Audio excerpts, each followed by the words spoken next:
Сәлеметсіздер ме оқушылар? 5-ші сынып қазақ тілі мен әдебиеті пәні орыс сыныптарында бірлігі жарасқан ел тақырыбы.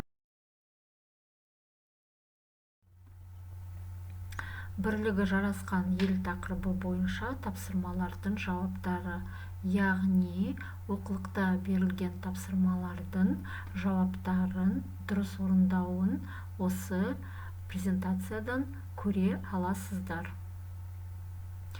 Здесь вы можете увидеть ответы на задания, которые даны в учебнике по теме «Бірлігі жарасқан ел».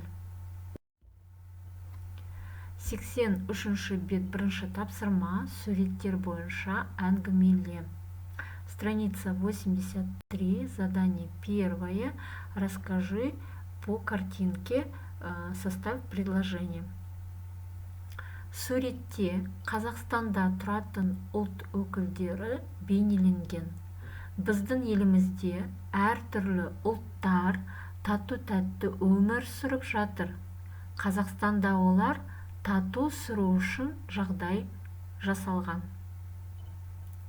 На картинке изображены представители национальностей, проживающих в Казахстане. В нашей стране дружно живут разные национальности. В Казахстане созданы условия для их дружного проживания. 84-ші бет, 2-ші тапсырма. Қазақстанда қанша ұлт өкілдері тұрады? Диаграмманы толтыр, осы сөздерді қолданып сөйлем құра. Страница 84, задание второе. Сколько национальностей проживает в Казахстане? Заполните диаграмму, используя эти слова, составьте предложение. Қазақстанда 130-дан астам ұлт өкілдері тұрады. Олар түрік, неміс, орыс, украин, дүнген, татар, ұйғыр, кәріс, қытай, өзбек. Бұл ұлт өкілдері тату-тәтті тұрады. Қазақстан ұлт өкілдерінің басын қосқан ұлы мекен. Олардың қазақ жерінде өмір сүруіне жағдай жасалған. В Казахстане проживают представители более 130 национальностей. Это турки, немцы, русские, украинцы, дунгане, татары, уйгуры, корейцы, китайцы, узбеки. Представители этой национальности живут дружно. Казахстан – это великое место, объединившее представителей национальностей.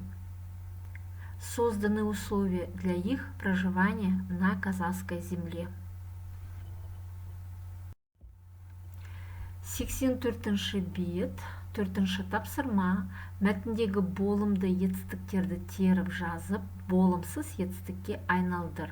Сөйлем құра. Страница 84, задание 4. Найдите утвердительные глаголы в тексте и образуйте отрицательные глаголы. Составьте предложение. Ребята, чтобы выполнить это упражнение, нам нужно вспомнить правило болымсыз етістік. Етістік болымды және болымсыз болып бөлінеді. Етістік – это глагол, делится на болымды. Болымды – это утвердительные, және болымсыз – это отрицательные глаголы. Болымсыз етістік болымды етістікке ма, ме, па, пе, ба, бе жұрнақтары жалғану арқылы жасалады.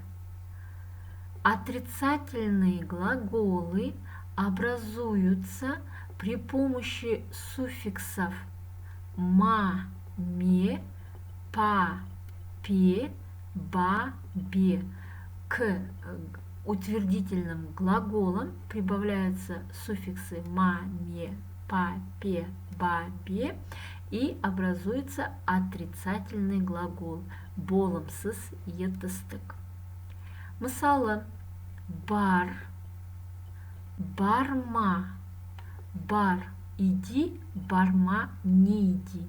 К глаголу бар это утвердительный глагол, к глаголу бар прибавился суффикс ма.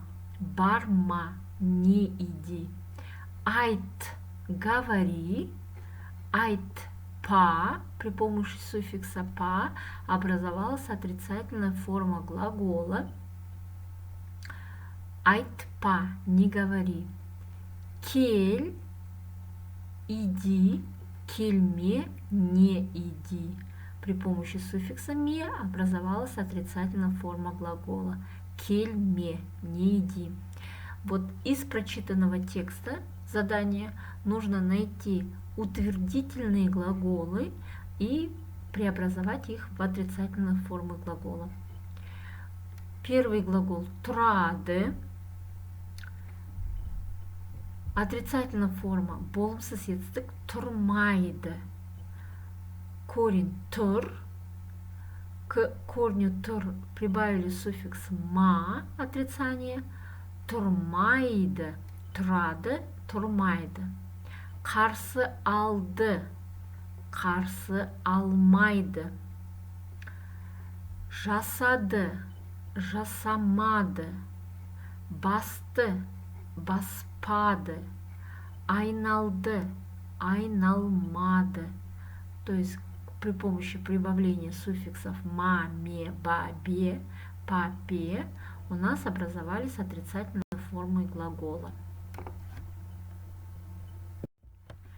85-ші бетте 5-ші тапсырма, сұрақтарға толық әрі қысқа жауап беріңдер.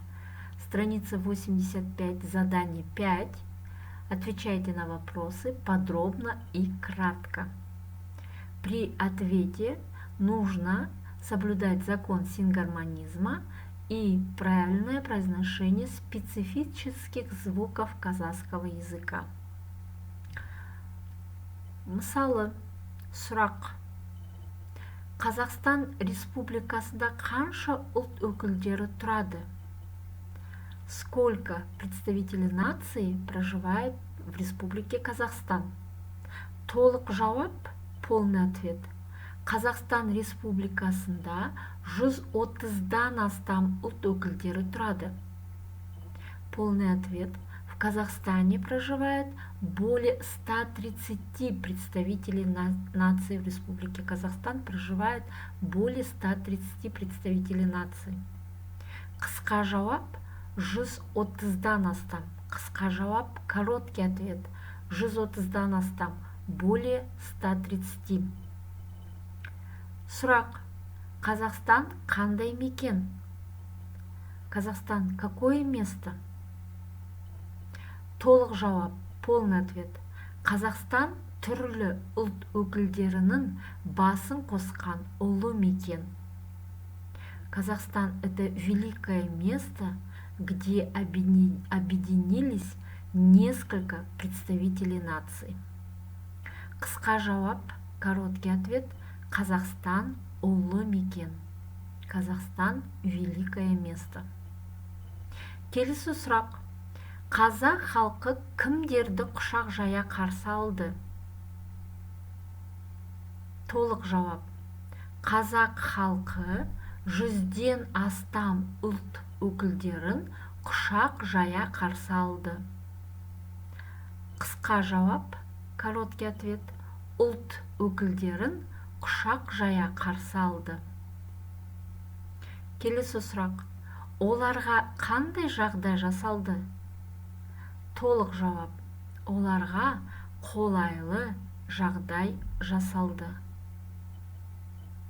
Қысқа жауап, короткий ответ. Жағдай жасалды. Келесі сұрақ. Қазақстан бүгінде қандай елге айналды? Толық жауап. Қазақстан бүгінде ұлттар мен ұлыстар мекендеген достық еліне айналды. Қысқа жауап, достық еліне айналды. Короткий ответ. Келесі сұрақ. Нұрсұлтан Әбішұлы Назарбаев нені міндет етіп қойды? Толық жауап.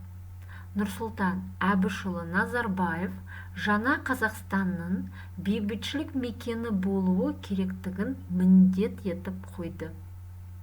Қысқа жауап. Бейбітшілік мекені болуы керектігін міндет етіп қойды.